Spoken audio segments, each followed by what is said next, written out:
Good morning, students. Hello, how are you? Okay. Let me understand another topic regarding organic chemistry, that is basic nature of ammonia and different amines. Okay.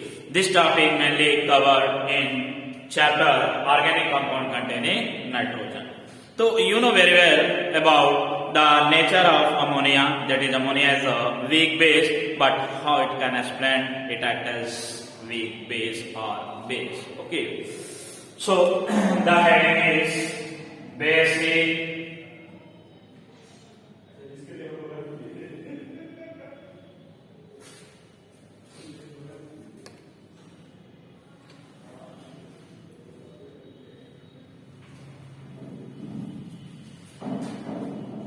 nature of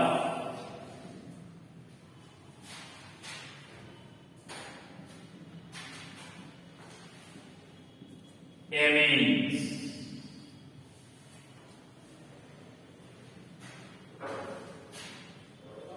basic nature of amine. बहुत से बच्चों के द्वारा यह question पूछा गया है।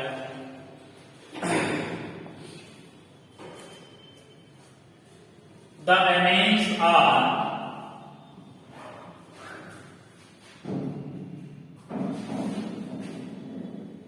alkyl derivative of ammonia. Okay, this is the alkyl derivative of ammonia. Means the formula of ammonia is NH3. When we remove one hydrogen atom and add one alkyl group, that is R, then it changes into R single bond NH2. This compound is called primary amine. Similarly again, when we remove the second atom of hydrogen from this primary amine and add another alkyl group, that is R single bond NH single bond R. This is secondary amine. And again, when one hydrogen atom are eliminated with alkyl group, that is form a new class of compound, that is 3-degree amines. Okay, समझ पा रहे होंगे आप कि जब ammonia से हम hydrogen को 1 by 1 रिप्लेस करते हैं तो उस समय हमको डिफरेंट एमीन मिलता है, primary amine, secondary amine and tertiary amine. और जो भी मिला सब किससे मिला? अमोनिया से मिला। इसीलिए हम कह सकते हैं this is the derivative of ammonia. Okay, इसका मतलब आपके पास चार तरह का कंपाउंड दिखाई दे रहा है, that is NaH3, RNaH2, R2NaH and R3En. Okay, this is the ammonia, primary amine, secondary amine and tertiary amine. The first question, how to explain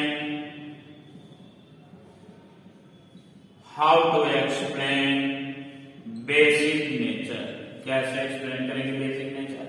तो हम ये कह सकते हैं due to presence of lone pair of the nitrogen atom, due to presence of lone pair on nitrogen atom, okay, so that it is called Lewis base.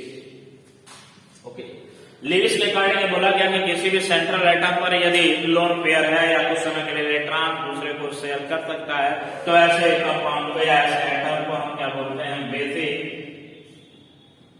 और साथ ही साथ यहां आप देखेंगे अकॉर्डिंग टू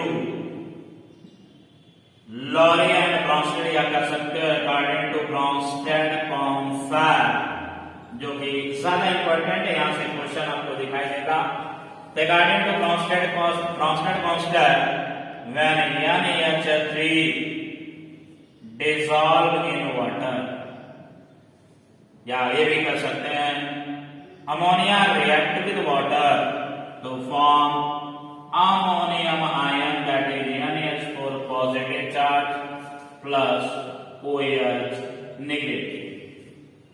ओके, साथ ही साथ हम कर सकते हैं primary amine that is RNH2 plus H2O, again it change into R single bond NH3 positive plus OH negative. तो चाहे अमोनिया हो चाहे अदर कोई एमिन हो, हम देख रहे हैं जैसे वाटर के साथ रिएक्शन करा रहे हैं तो एक बन रहा है पॉजिटिव, बन रहा है नेगेटिव। इसका मतलब कि यहाँ पर प्रोटॉन एक्सेप्टर भी होगा है और प्रोटॉन डोनर भी होगा है। तो इस वाले अमोनिया ने या एमिन ने क्या किया, प्रोटॉन को एक्सेप्ट किया। तो प्रोटॉन एक्सेप्टर हम कहते हैं, प्रोटॉन एक्सेप्टर क्या होते हैं, एक्सेप्टर बेस क्या होते हैं, बेस। प्रोटॉन यहाँ पर क्या किया, एक्सेप्ट हुआ है। जैसे मैंने कहा अगर आप देखोगे कि यहाँ पर नाइट्रोजन की संख्या 2 है, यहाँ 3 है, यहाँ 3 है, यहाँ कितना है, 4 है। इट मीन्स यह जितने भी स्पीशीज इस समय दिखाई दे रहे हैं ये सब क्या कर रहे हैं, रिएक्शन के दौरान प्रोटॉन को एक्सेप्ट कर रहे हैं। So that these are basic in nature. बोले इतनी बात समझ में आ रही है कि जब मैंने कहा कि वाटर के साथ रिएक्ट कर रहे हैं तो यह अमोनिया चाहे प्राइमरी एमिन हो चाहे सेकेंडरी एमिन हो चाहे टर्शियरी एमिन हो, तो आप प्रोटॉन को क्या कर ले रहे हैं, एक्सेप्ट कर ले रहे हैं। So that this is basic in nature. Okay, अब यही देखो एक क्वेश्चन ये आता है कि वह प्रोटॉन को एक्सेप्ट करने या डोनेट करेंगे, रेस्पिरेट में क्वेश्चन नहीं होता है।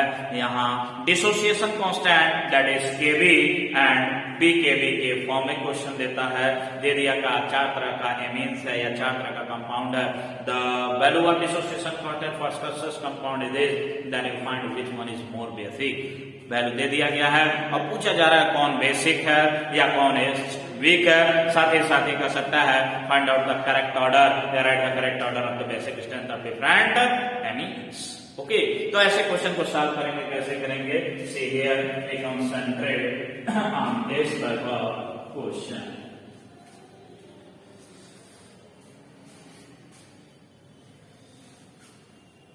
देखिए मैंने कहा मान लिया हमने कहा प्राइमरी एमिन को उठा लीजिए, तो प्राइमरी एमिन को यदि लिखा जाए तो हम कह सकते हैं dissociation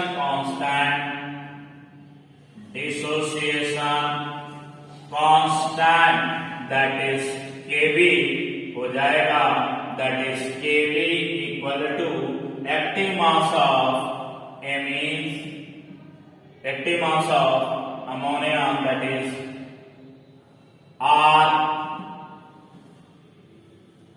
R single bond NH3 positive and active mass of hydroxide ion divided by active mass of RNH2। ये मान लीजिए मैंने कहा इन दोनों को आप कांस्टेंट के रूप में यदि लिखें तो मैंने कहा Kb is directly proportional to hydroxide ion concentration. मैंने कहा इन दोनों को क्या कर दीजिए, कांस्टेंट कर दीजिए या एलिमिनेट कर निकाल लीजिए। तो जैसे यहाँ से हटेगा इस इक्वल की जगह पर प्रोपोर्शनलिटी कांस्टेंट और यह OH को रहने दीजिए, क्योंकि OH ही बताता है कि बेसिक कैरेक्टर उसका कितना बढ़ रहा है या घट रहा है। हमें यहाँ एक रिलेशन दिखाई दे रहा है Kb इज directly proportional to hydroxide and concentration. It means क्या कहना चाह रहा है ये, it means greater the value of Kb,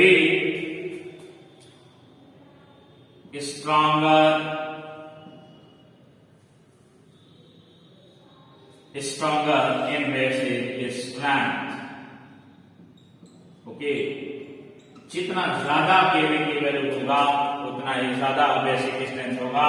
इसका मतलब ये है Kb आप जितना बढ़ाएंगे उतना ही ज्यादा बेसिक स्ट्रेंथ क्या होगा, बढ़ेगा। बात समझ रहे हैं, ये एक रिलेशन मिल गया। बोले बात क्लियर है। कि यदि के भी बढ़ जाता है, मान ली 4 वैल्यू दिया हुआ, 4 वैल्यू जो सबसे लार्जेस्ट वैल्यू दिखाई दे रहा है या हाईएस्ट वैल्यू दिखाई दे रहा है, उस कंपाउंड का ही अपना बेसिक स्ट्रेंथ क्या होगा, सबसे ज्यादा होगा। ओके, अब मैंने कहा कि मानो नेगेटिव फॉर्म में दे दे या पी के बी के फॉर्म में दे दे, तब आप क्या सोल्यूशन बनाएंगे, तब सोल्यूशन यहाँ पी के बी के फॉर्म में कैसे जाएगा। तो मैंने कहा यही के B, this kb again be written like this minus log base 10 kb। यदि इस फॉर्म में लिखा जाए kb को, है ना, तो हो जाएगा p के b, और यह p के b जब आप लिखेंगे इसका मतलब कि यह नेगेटिव लॉग के रूप में जा रहा है। कहने का मतलब यह है कि यदि p के b की वैल्यू जितनी छोटी होगी उतना ही ज्यादा बेसिक स्ट्रेंथ होगा। बोले बात समझ में आ रहा है कि क्योंकि के की जो वैल्यू है नेगेटिव लॉग ले रहे हैं, नेगेटिव लॉग लेने का मतलब है कि 1/10 1 log बेस 10, तो 1 log बेस 10 की वैल्यू मतलब आप लेंगे माइनस लॉग वैल्यू, या ये कह सकते हैं कि यदि माइनस है तो जो भी वैल्यू आया वह निगेटिव के फॉर्म में जाएगा। तो जब निगेटिव के फॉर्म में जाएगा तो वैल्यू कम होगा कि ज्यादा होगा, तो वैल्यू कम होगा। जब वैल्यू कम होगा इसका मतलब पी के बी की वैल्यू जितनी कम होगी उतना ही ज्यादा बेसिक कैरेक्टर मिलेगा। इसका मतलब मुझे 2 पॉइंट मिल गया यहाँ से कि किसी भी बेसिक कंपाउंड का यदि हमें स्ट्रेंथ बताना है केबी और पी के बी के अकॉर्डिंग, तो केबी जितना ज्यादा होगा बेसिक स्ट्रेंथ उतना ही ज्यादा होगा, पी के बी जितना कम होगा बेसिक स्ट्रेंथ उतना ही ज्यादा होगा। This is the very important trick for the solution of any objective question when in the question dissociation constant for the different compound are given। जब ऐसे क्वेश्चन में ऐसा चीज दिया हो तो आप डायरेक्ट इस कॉन्सेप्ट से क्या कर सकते हैं, निकाल सकते हैं। ओके, तो यह तो सिंपल रहा कि एमिन्स का कैसे या कैसे किसी बेस का हम ये निकाल ले रहे हैं।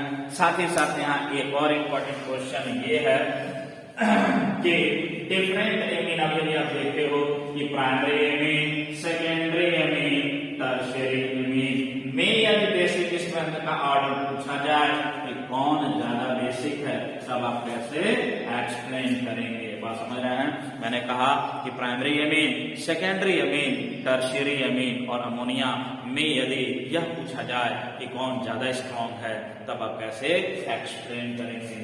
तो अब मेरा क्वेश्चन ये है, order of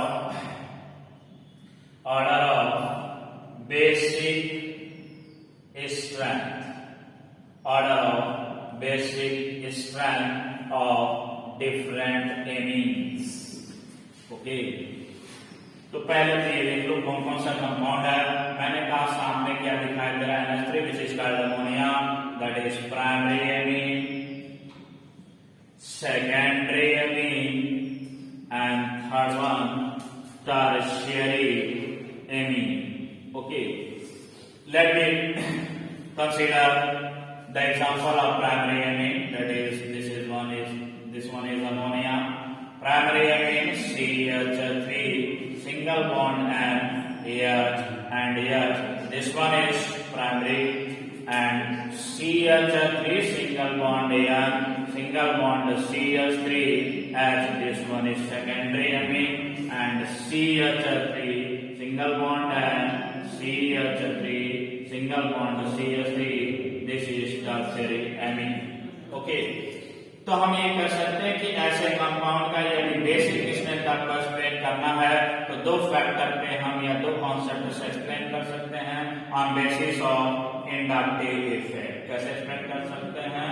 on basis of inductive effect, that is plus effect, और साथ ही साथ दूसरा हम ये कह सकते हैं स्टेरिक इफेक्ट, स्टेरिक इफेक्ट, है ना। तो वन बाय वन आप देखेंगे, that is first inductive effect. अब हमें बताने की जरूरत है तो नहीं है कि इंडक्टिव इफेक्ट क्या है। यहाँ आप देखो CH3 जो दिखाई दे रहा है सभी में, वह CH3 किसकी तरह काम करता है, प्लस आई की तरह। Okay, the alkyl group which is attached plus I group and plus I group which donate the electron to the central atom. जहां पर जरूरत है वहां पर इलेक्ट्रॉन देने का काम करता है। तो मैंने कहा देखो पहले वाले में तो कोई भी प्लस आई नहीं, जबकि दूसरे वाले में एक प्लस आई दिखाई दे रहा है, यानी कि यहाँ से इसको इलेक्ट्रॉन मिलेगा, और जितना इसे इलेक्ट्रॉन मिलेगा उतना ही ज्यादा क्या करेगा, प्रोटोनेशन। ओके, जितना ज्यादा इसे मिलेगा उतना ज्यादा प्रोटोनेशन करेगा, और जो जितना ज्यादा प्रोटोनेशन करता है वह उतना ही ज्यादा बेसिक कैरेक्टर शो करता है, क्योंकि प्रोटॉन को इलेक्ट्रॉन चाहिए और नाइट्रोजन इलेक्ट्रॉन दे रहा होता है। इसलिए जितना आसानी से प्रोटोनेशन नाइट्रोजन के द्वारा होगा उतना ही ज्यादा nitrogen containing compound basic nature का होगा। तो यहाँ दिखाई दे रहा है +1 प्लस आई, यहाँ दिखाई दे रहा है 2 प्लस आई, एक इस साइड में दिखाई दे रहा है, यहाँ दिखाई दे रहा है, साथ ही साथ तीसरे वाले में हमें दिखाई दे रहा है 3 प्लस आई, दैट इज अगर हम इसके कारण केवल और केवल इंडक्टिव इफेक्ट के कारण हम देखें तो हमें यह महसूस हो रहा है the order of basic strength that is 3 degree, 2 degree, 1 degree and ammonia. अरे बेटे ऐसा लग रहा है कि 3 डिग्री, 2 डिग्री, 1 डिग्री और अमोनिया इसका करेक्ट ऑर्डर होगा, लेकिन आप देखो यहाँ पर सेकेंड स्टेरिक इफेक्ट की बात भी कर रहा है, that is steric effect. What is the meaning of steric effect? Steric effect का मतलब होता है bulky group around the central atom. Central atom के अराउंड जो हम एटम्स होते हैं, सेंट्रल एटम के जो किनारे किनारे एटम्स होते हैं वो छोटे साइज के भी हो सकते हैं और बड़े साइज के हो सकते हैं। तो छोटे साइज के होंगे तो उनके बीच का टकराव, मान लीजिए मैंने कहा इन 3 dimensional orientation of the atom surrounding atom in 3 dimensional space around the central atom। तो अगर छोटे छोटे हैं तो उनके बीच कोई टकराव नहीं होगा, लेकिन यदि बल्कि ग्रुप, बड़े बड़े ग्रुप यदि लगे हुए हों तो वहां पर स्टेरिक हिंड्रेंस डेवलप होगा, टकराव डेवलप होगा। तो पता चलेगा कंपाउंड अपनी कैरेक्टर को शो करने से पहले ही कंपाउंड क्या हो जाता है, अनस्टेबल हो जाता है। जैसे अगर मैंने कहा कि एक दरवाजे से मान लीजिए बच्चों को एंट्री करना है कि बच्चे क्लास के अंदर जा रहे हैं और एक ही साथ मैंने कहा सभी बच्चे एक साथ दरवाजे के अंदर घुसेंगे, तो दरवाजा घुसेंगे तो जरूर, लेकिन अब वहां पे दरवाजा नहीं होगा, अब कमरा नहीं रहेगा, पूरा ओपन एरिया बन चुका होगा। इसका मतलब है कि जहां टकराव दिखाई देता है कंपाउंड में वहां पर एक इफेक्ट की हम बात करते हैं जिसे बोलते हैं स्टेरिक इफेक्ट। ओके, तो आप यह देखो यहाँ पर अमोनिया के केस में जो हाइड्रोजन है, यह हाइड्रोजन हम जानते हैं किस साइज का होता है, बहुत छोटे साइज का होता है, there is an small size. और साथ ही साथ ये देखो यह मिथाइल ग्रुप है, इसकी तुलना में यह बल्की ग्रुप है, बड़ा ग्रुप है, और यहाँ तो एक दिखाई दे रहा है, कोई इफेक्ट नहीं लगेगा, कोई स्टेरिक में, क्योंकि एक बड़ा है 2 छोटा है, काफी छोटे छोटे, कोई टकराव नहीं होगा। यहाँ पर भी 2 लगे हैं तो 2 लगे तो टकराव हो सकता है, लेकिन वह दोनों कैसे लगे हुए हैं, एक दूसरे अपोजिट डायरेक्शन में लगे हुए हैं, दूर दूर लगे हुए हैं। Probability of chances for the steric hindrance is minimum, कम हो सकता है, क्योंकि दूर दूर पास पास रहेंगे तो टकराएंगे, लेकिन वो अपने आप को कैसे ओरिएंट किए हुए हैं, दूर दूर ओरिएंट किए हुए हैं, जिससे टकराने के चांसेस क्या है, कम है। लेकिन यहाँ देखो इस टर्शियरी एमीन में जो तीनों एल्किल ग्रुप दिखाई दे रहा है, दैट इज मिथाइल ग्रुप दिखाई दे रहा है, सभी एल्किल ग्रुप इसके यहाँ अराउंड में बड़े बड़े ग्रुप लगे हुए हैं, तो यहाँ पर स्टेरिक हिंड्रेंस डेवलप होने के सबसे ज्यादा चांस है। तो यदि मैंने कहा कि on the basis of steric hindrance the order of the basic strength, तो बन जाएगा ammonia, then primary amine, secondary amine and tertiary amine। Are you getting? यहाँ पर स्टेरिक हिंड्रेंस है ही नहीं, इसका मतलब सबसे ज्यादा बेसिक नेचर शो कर रहा है। और जहां पर है मैंने कहा इंडक्टिव इफेक्ट के अकॉर्डिंग क्या बन रहा है, 3 degree, 2 degree, 1 degree and ammonia. Okay, तो यह 2 ऑर्डर के अकॉर्डिंग हमें जो ऑर्डर मिल रहा है basic strength of different amine का, तो यहाँ पर हम कैसे एक्सप्लेन करेंगे कि कौन सा हमारा ऑर्डर सही है। तो ऐसे कंडीशन में जब हम दोनों प्रॉपर्टीज को एक साथ कंक्लूड करते हैं, एक साथ क्यूमुलेट करते हैं, दोनों के इफेक्ट को जोड़कर जब हम स्टडी करते हैं तो हमें यह दिखाई देता है कि वास्तव में ऑर्डर कुछ और बन रहा है। ऑर्डर में हम देख रहे हैं यहाँ पे 3 डिग्री सबसे ज्यादा बेसिक है, जो कि 3 डिग्री बहुत कम है। तब यहाँ हमें जो करेक्ट ऑर्डर दिखाई देगा वो कैसे दिखाई देगा, तो हमें दिखाई देगा कि 3 डिग्री ज्यादा स्टेबल नहीं है, that is 2 degree amine, 2 degree amine, और 2 डिग्री एमीन के बाद हमें लगता है कौन सा होगा, 1 डिग्री एमीन होगा। लेकिन यहाँ पर क्या होगा, 2 डिग्री, देन सबसे ज्यादा बेसिक क्या होगा, 2 डिग्री एमीन, फिर उसके बाद 3 degree amine, then 1 degree amine and then ammonia. अब बच्चों में यह कंफ्यूजन होने वाला, सर यहाँ कुछ फिर 1 डिग्री से कैसे हो गया। तो जब हम दोनों प्रॉपर्टी को स्टडी करते हैं तो ये भी देखिए यहाँ पर बेसिक कैरेक्टर बहुत ज्यादा है, तो 3 ग्रुप लगे हैं, नाइट्रोजन को इलेक्ट्रॉन देने के लिए बहुत सफिशिएंट है। इसलिए 2 डिग्री एमीन के बाद जो आएगा कौन सा आएगा, 3 डिग्री एमीन आएगा, यानी 2 डिग्री 3 डिग्री 1 डिग्री एमीन। और यही एक इंपॉर्टेंट क्वेश्चन है कि जो ऑर्डर आप देख रहे हैं, this order is mainly in solid और लिक्विड स्टेट। यह जो हम क्वेश्चन का आंसर दे रहे हैं यह मेनली किस स्टेट की बात कर रहा है, सॉलिड एंड लिक्विड स्टेट का, क्योंकि आप पढ़ते हैं या स्टेट ऑफ मैटर में पढ़ते हैं the solid state the constituent particle are very close to each other, बिल्कुल पास होते हैं। ऐसे कंडीशन में हम स्टेरिक इफेक्ट देखेंगे ही देखेंगे। लेकिन यही एक इंपॉर्टेंट क्वेश्चन ये है कि अगर यह गैसियस फेज में पूछ दिया जाए कि what are the basic strength, order of the basic strength of different amine in the gaseous phase, then the answer is change. The answer is 3 degree amine, 2 degree amine, 1 degree amine, and last ammonia. Why the order is just changed? Because in the gaseous state, the surrounding atom around the central atom is very far away, दूर होंगे। तो जब दूर होंगे तो उनके बीच के टकराव होने के चांसेस क्या है, बहुत कम है।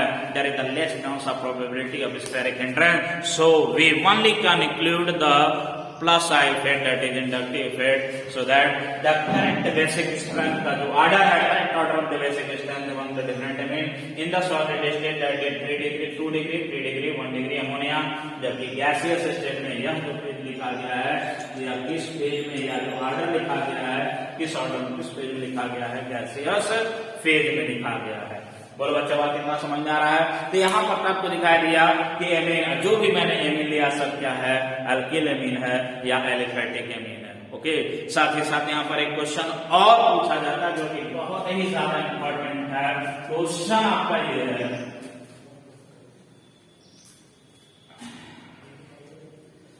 क्वेश्चन ये है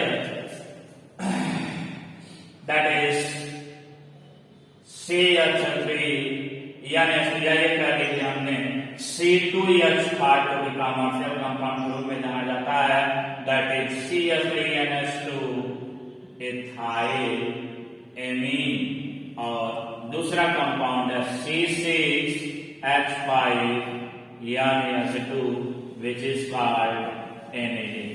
आर यू गेटिंग स्टूडेंट? यहाँ यह क्वेश्चन पूछा जाता है कि इन दोनों में ज्यादा बेसिक स्ट्रेंथ या बेसिक कौन है, तो आपको हम पहले बता दें इन दोनों का बेसिक स्ट्रेंथ पता करने से पहले आप कंपाउंड का आइडेंटिफिकेशन करेंगे।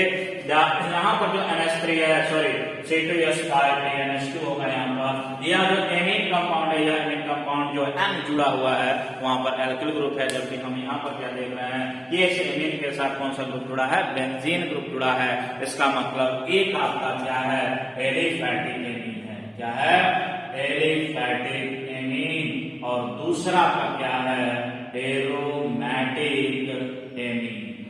बात समझिएगा जरा। अब एलिफैटिक और एरोमेटिक का सीन यहाँ पर कुछ और इफेक्ट लेकर आता है।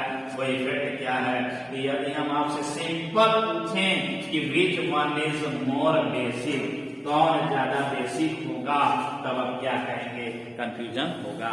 ओके, मान लीजिए मैंने पूछा which one is more basic, then what you say, क्या कहेंगे आप? तो देखो ऐसे बहुत से बच्चे हैं जो इस क्वेश्चन के बारे में डाउट करते हैं, इसलिए इस लेक्चर को लेकर हम एक वीडियो बना रहे हैं। ओके, देखिए, let me see the structure of aliphatic amine, that is thiamine,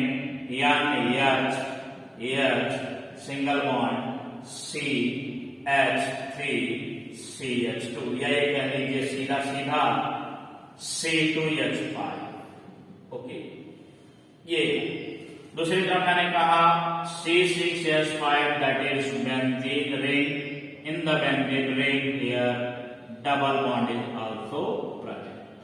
ये है, तो मैंने कहा this one is more basic, alkyl amine is more basic than aromatic amine. Why, क्यों होगा, तो यहां देखेंगे, यहां इसको एक्सप्लेन करने के लिए एक वर्ड है प्रोटोनेशन।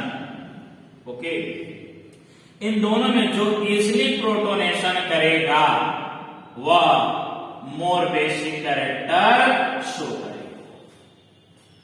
बात समझ रहे हैं कि जो जितना आसानी से प्रोटोनेशन करेगा वह उतना ही ज्यादा बेसिक कैरेक्टर शो करेगा। तो प्रोटोनेशन का क्या मतलब है कि H के ऊपर पॉजिटिव चार्ज है और इस स्पीशीज को इलेक्ट्रॉन चाहिए।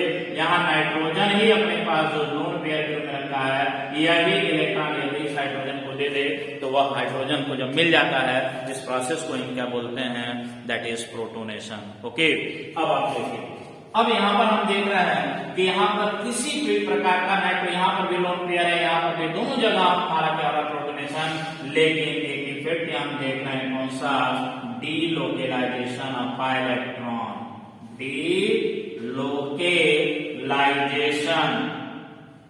डीलोकेलाइजेशन ऑफ पाई इलेक्ट्रॉन या lone pair of electron, lone pair of electron.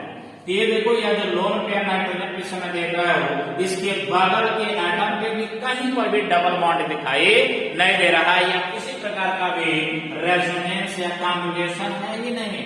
यहाँ पर कोई कॉन्जुगेशन या कोई रेजोनेटिंग स्ट्रक्चर पॉसिबल ही नहीं हो रहा है। जबकि इस वाले केस में देखोगे तो देखो, मैं दिखा रहा हूं कैसे। ये है तुम्हारा बेंजीन रिंग, इस बेंजीन रिंग के ऊपर यदि हम NaCl2 लिखे हैं तो पहले बार इस कंपाउंड को क्या बोलते हैं, एनिलीन। और इस एनिलीन के पास यहाँ पर क्या है, लोन पेयर। अब यह लोन पेयर कहाँ जाएगा, अंदर की ओर आएगा।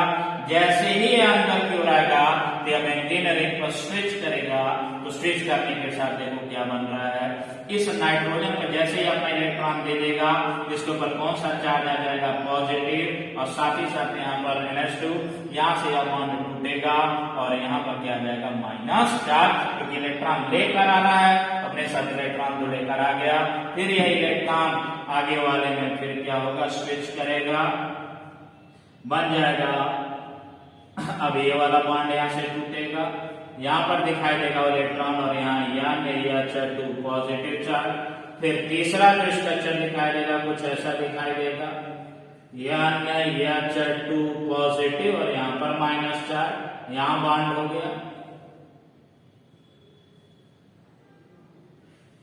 यहाँ बॉन्ड हो गया, यहाँ बॉन्ड हो गया, साथ ही साथ यहाँ नहीं बॉन्ड होगा, कहां पर होगा, यहाँ बॉन्ड बन जाएगा, यहाँ बॉन्ड बन गया, यहाँ बॉन्ड बन गया।